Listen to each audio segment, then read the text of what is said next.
Hi guys, welcome back to my channel. இன்னைக்கு bakery ஸ்டைலில் நல்லா சாஃப்டாக பஞ்சு மாதிரி தேங்காய் பன் வீட்லேயே எப்படி செய்யலான்னு தாங்க பார்க்க போகிறோம்.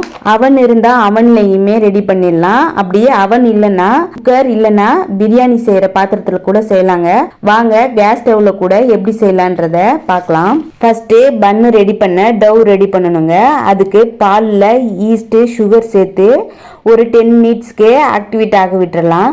பாருங்க, இது மாதிரி நல்லா நுரைச்சி பொங்கி கிடைக்கும். இது மாதிரி கிடைச்சாதான் பன்னு நல்லா சாஃப்டா டபுளா ரைஸ் ஆகி உப்பி வரும். இப்படி வந்தாதான் ஈஸ்ட்டுமே நல்லா ஃப்ரெஷ்ஷா இருக்குன்னு அர்த்தம். இதோட கரெக்டான மெஷர்மெண்ட் பார்த்தீங்கன்னா ஆல்ரெடி பன்னு பிரெட் எப்படி செய்யலான்ற வீடியோ போஸ்ட் பண்ணியிருக்கேன். அதோட லிங்கை டிஸ்கிரிப்ஷன் பாக்ஸில் வைக்கிறேன். தேவைப்படுறவங்க செக் பண்ணிக்கோங்க. ஏன்னா திரும்ப திரும்ப அதையே சொன்னால் உங்களுக்கும் போர் அடிச்சிரும். அதனால தான் அந்த லிங்கை டிஸ்கிரிப்ஷன் பாக்ஸில் வைக்கிறேன். தேவைப்படுறவங்க மட்டும் செக் பண்ணிக்கோங்க.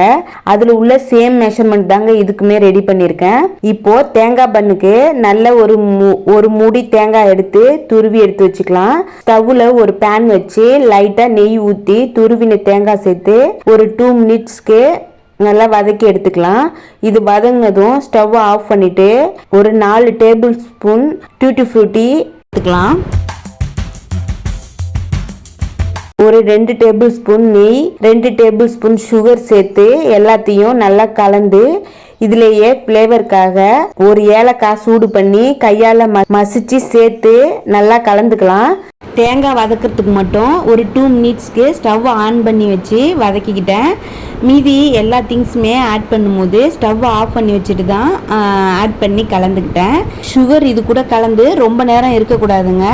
சுகர் கலந்ததுமே நம்ம ரெடி பண்ணி அது உள்ள ஸ்டஃபிங் வச்சிடணும். அப்படி இல்லைன்னா நீத்து போன மாதிரி தண்ணி ஆகிடும். இப்போது தேங்காய் பண்ணுக்கு வைக்கிற ஸ்டஃபிங் ரெடி ஆயிடுச்சுங்க. பன்னு, பிரெட்டு, தேங்காய் பன் எல்லாமே ரெடி பண்ணுறதுக்கு இந்த ஒரே மாவு ரெடி பண்ண தெரிஞ்சாலே போதுங்க. பன் ஐட்டம் எல்லாமே நம்ம ரெடி பண்ணிடலாம். இப்போ ரெடி பண்ண மாவு எடுத்து தேவையான சைஸுக்கு மாவு எடுத்து வச்சுக்கலாம். 2 பாகமா பிரிச்சு எடுத்து வச்சுக்கலாம். ஒன்று அடியில் வைக்கவும், இன்னொன்று நடுவில் ஸ்டஃபிங் வச்சுட்டு மேலே வைக்கவும். நான் என்ன சைஸுக்கு மாவு உருண்டையாக எடுப்பேன்னு பார்த்தீங்கன்னா ஒரு 100 கிராமுக்கு 2 பால் எடுத்துப்பேன். நான் இன்னைக்கு 2 தேங்காய் பன் செய்ய போகிறேன். அதுக்கு 100 கிராமில் 4 உருண்டை எடுத்துருக்கேங்க.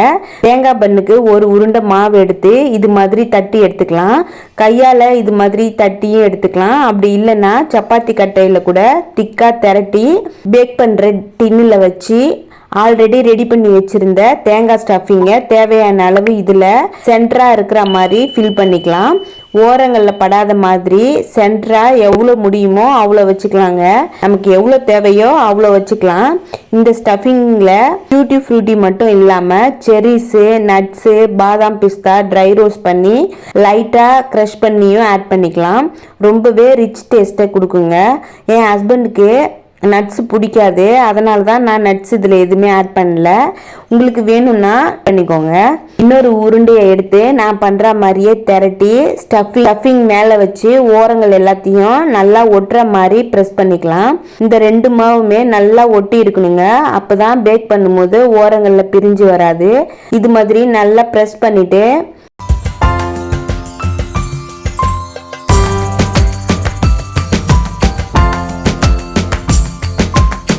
மேலே காயாமல் இருக்க லைட்டாக ஆயில் வச்சு ப்ரெஸ் பண்ணி ஒரு 2 ஹவர்ஸ்க்கு அப்படியே ரைஸ் ஆக விட்டுடலாம். மீதி இருக்கிற மாவில் மீதி இருந்த ஸ்டஃபிங்கை வச்சு தேங்காய் பண்ணுமே செய்யலாம். மாவை தட்டி நடுவில் தேங்காய் ஸ்டஃபிங்கை வச்சு நான் பண்ணுற மாதிரி உருட்டி அதையும் ஆயில் தடவி எடுத்து வச்சிடலாம்.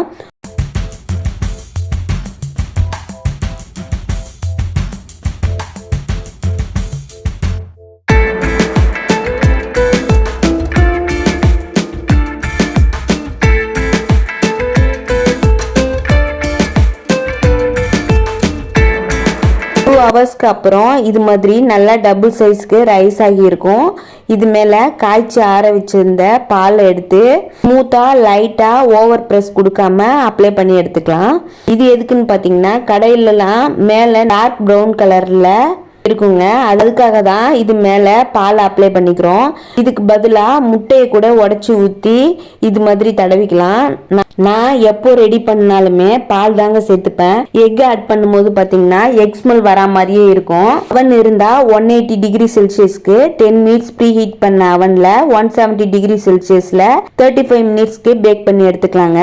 குக்கரு அப்படி இல்லைன்னா பிரியாணி பாட்டில் வச்சு கேஸ் ஸ்டவ்ல செய்கிற மாதிரி இருந்தால் குக்கரில் சால்ட்டு அப்படி இல்லைன்னா ஆத்து மணல் கொட்டி ஒரு ஸ்டாண்ட் வச்சு ஹை ஃப்ளேமில் கேஸ்கட் விசில் இல்லாமல் 10 மினிட்ஸ்க்கு மூடி போட்டு 10 மினிட்ஸ்க்கு அப்புறம் ரெடி பண்ண டின் எடுத்து ஸ்டாண்ட் மேலே வச்சு மீடியம் ஹீட்டில் 30 மினிட்ஸ்க்கு அப்புறம் நல்ல வாசனையாக வருங்க. அந்த ஸ்டேஜில் கையை சுட்டுக்காம கிடுக்கி வச்சு எடுத்தா வீட்லேயே பேக்கரி ஸ்டைலில் தேங்காய் பன் ரெடிங்க. ஃபர்ஸ்ட் டைம் பண்ணும்போது கொஞ்சம் கஷ்டமாக இருக்க மாதிரி இருக்கும், ஒர்க்கும் அதிகமாக இருக்க மாதிரி இருக்கும். அப்புறம் செய்யும்போது பழகிடும். இதை சூட்டோடு எடுத்து கொஞ்சமாக மேலே பட்டர் ஆட் பண்ணி நல்லா கூலாக விட்டுடலாம்.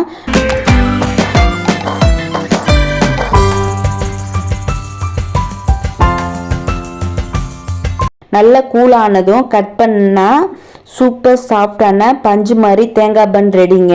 நம்ம ரெடி பண்ணி வச்சிருந்த பன்னை வச்சு மில்க் பட்டர் பன்னுமே ரெடி பண்ணிடலாங்க. அதுவுமே சூப்பராக வந்திருந்தது.